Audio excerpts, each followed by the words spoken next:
Just put the remote in the water and you'll never have this problem again. You really gotta learn this hack.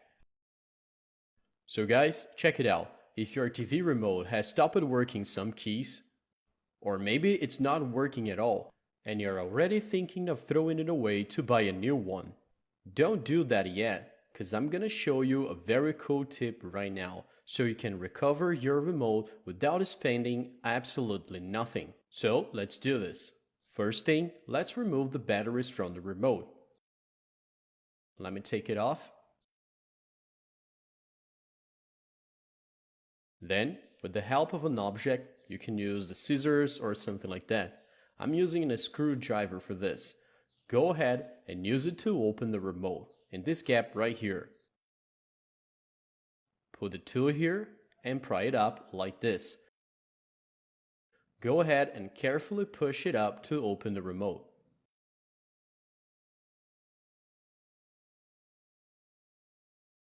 Alright, so here are the remote parts. Here we have the circuit board, which is usually where the problem is. So here's the thing. Because of the rubber on the keys, which is what comes into contact with the board, over time, due to humidity or maybe changes in temperature or even dust, it ends up getting some dirt stuck that accumulates over time here in the contacts. So because of this, some keys stop working at first.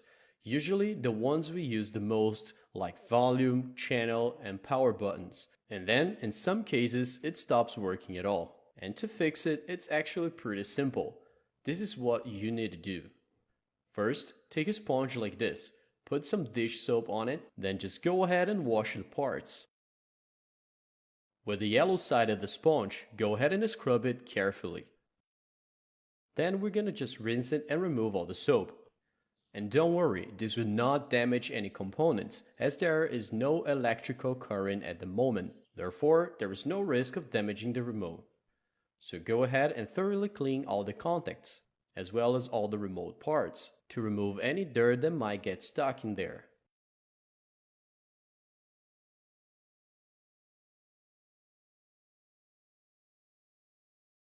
Okay, now let's wash with water to remove the soap.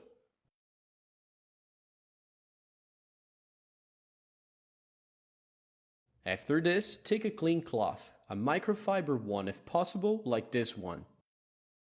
And make sure you dry all components very well. And now the ideal thing is to let it dry overnight, okay? But now if you want to speed up the process, you can use a heat gun for that. Or even a hair dryer. So turn it on at lowest and keeping a certain distance, dry all components very well.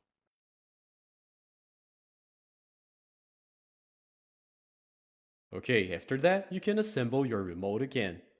First, put the board in. Just make sure to fit it correctly. And then comes the buttons. Also placing it correctly and then close.